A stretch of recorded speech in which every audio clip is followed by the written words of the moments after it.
네, 신종 코로나 바이러스 때문에 외출하기 두렵다라는 말이 나오고 있는데요. 이럴 때 잘 대응하는 게 중요하겠죠. 그래서 저희가 전 질병관리본부 역학조사관으로 일했던 신상엽 감염내과 전문의를 모셨습니다. 어서 오세요. 네, 안녕하세요. 네, 진짜 궁금한 게 너무 많은데요. 이렇게 우한폐렴이 잠복기에도 전염성이 있다. 또 감염 초기에는 열이 나거나 고열이 있거나 이렇지 않은 경우들도 많다. 이렇게 중국에서 견해를 밝혔는데 혹시 감염되는 경로가 어떻게 되나요? 지금 우한폐렴 같은 경우는 일단 이제 보통 한 잠복기가 5일에서 7일, 최대 이제 2주 정도로 알려져 있는데요. 잠복기 동안은 이제 증상이 없다가 이제 잠복기가 지나가게 되면 주로 이제 기침, 또 호흡곤란, 이제 발열 이런 증상들이 나타나게 되거든요. 그러면 감염 경로는 사실 크게 두 가지입니다.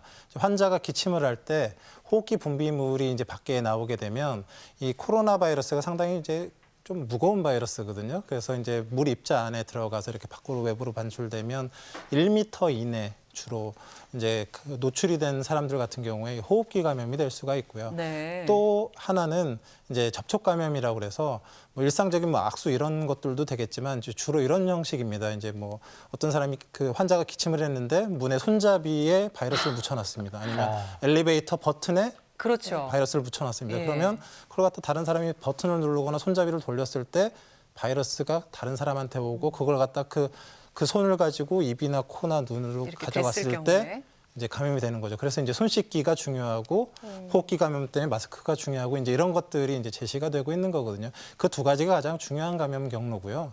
무증상 감염에 대해서는 사실 지금 근거가 굉장히 부족하다고 생각하고요.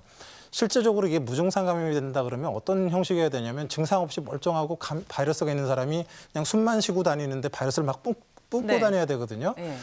지금 이 코로나 바이러스에 대해서 조금 아시는 분이라면 그게 가능하다고 생각되지가 않아요. 그리고 과거부터 이제 그런 현상이 없었기 때문에 진짜 그게 있다 그러면 이제 큰 문제가 될 텐데 아직 명확한 근거를 대지 못하고 얘기하고 있기 때문에 일단 기존에 있는 코로나 바이러스와 크게 다르지 않은 감염 경로로 거의 보일 것으로 이제 생각이 되고 있습니다. 네. 그렇군요. 그런데 질병관리본부에서 그 우한폐렴 확진자의 이동 경로를 아주 상세하게 공개를 했습니다. 이렇게 공개한 이유가 있을까요? 지금 그 경찰에서도 어떤 범죄 수사를 할 때 이제 비밀 수사를 하다가 어떤 시기가 되면 공개 수사를 하기도 하지 않습니까? 네.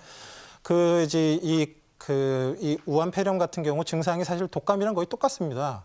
근데 이 그럼 모든 독감 환자들을 우한폐렴으로 의심해야 되는 게 아니라 역학적 연관성이라 그래서 위험 지역을 다녀왔거나 아니면 환자와 접촉을 했었던 사람에게서 독감과 비슷한 증상이 나타났을 때 이 사람이 이제 검역 대상이 되는 거거든요. 근데 우리나라 국내에 환자가 들어왔는데 어딘가를 돌아다녔습니다. 근데 위험성이 있느냐 없느냐를 이 사람과 접촉을 했다 그러면 위험성이 있는 거 아닙니까? 그래서 1차적으로는 그 시민들에게 이 사람이 여기를 돌아다녔는데 그 비슷한 시기에 만약에 다녔다 그러면 단순 독감이 아니라 우한폐렴까지도 고려해서 1339나 이런 방역 당국의 조치를 받아야 되는 이게 이제 1차적인 이제 그 목표가 있는 거고요. 또 하나는 이제 이런 그 전염병, 감염병이 발생을 하게 되면 면접 조사나 아니면 CCTV 등을 통해서 밀접 접촉자들을 이제 찾아내게 되는데 이게 사각지대가 있을 수밖에 없거든요.